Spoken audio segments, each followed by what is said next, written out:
We're seeing effects from Michael here at home, too. The wind surrounding the storm is pushing water toward our coast. Wink News anchor Channing Frampton is live in one of our most vulnerable communities. Channing. Yeah, we're in Everglades City, where high tide is about 10 minutes away. The water's already coming up and covering part of this dock. It's going to continue to rise, and you can see how high it was yesterday with this debris line on this dock here. Now, people living in Everglades City, they're no strangers to above normal tides. They say it usually happens in the spring when winds are out of the south like they are right now. We talked with one man who survived numerous storms here. He said about the high water this week, this is what he had to say. I'd say so, yeah. You know, you get the wind off and this water's got to go somewhere. It's a few hours thing, you know. As soon as the tide goes out, the water goes down. And just a few miles down the road from here is Plantation Island. Coming up on Wink News at 5, I'll take you there to show you how neighbors are dealing with this high water.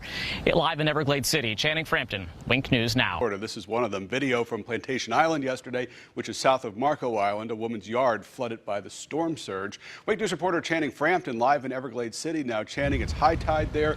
Water problems are not unique there. So what's going on?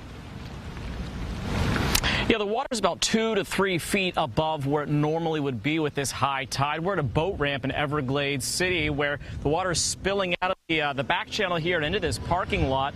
And just a few miles down the road at Plantation Island, neighbors are dealing with the high water. They dealt with it yesterday. They're dealing with it again today in their streets, in their yards, in their driveways. I talked with one woman who says the flooding they're seeing is nothing compared to Hurricane Irma's storm surge. We have 52 inches of water, as near as I can tell, from Irma.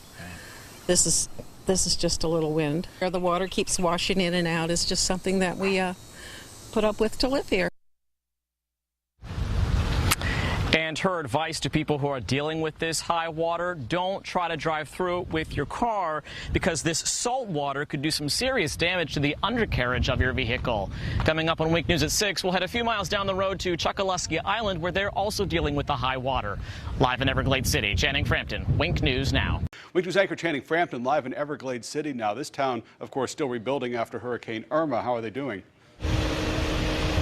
Well, the flooding here is not nearly as bad as what Hurricane Irma drove through here 13 months ago to the day. It's coming out of the water here at this boat ramp in Everglades City, and it's really, despite high tide being about 2 hours ago, the water is still threatening the parking lots here and the streets in the Everglades City area. Just down the road from here in Chokoloskee Island, they are also dealing with some high water issues, and it's not that big of a concern, though, for people who have lived here for years and years. We talked with people working at the Smallwood store, and they said they had to close down early yesterday because of the high water, but that's not stopping people from exploring what this area has to offer today. Well, when the wind blows, it's going to come in someplace, and if you're in the lowlands, you might as well expect it to get wet. And according to the Tidal charts, this water should continue to go down throughout this evening. They expect low tide to be around 11 o'clock tonight. Live in Everglades City, Channing Frampton, Wink News Now.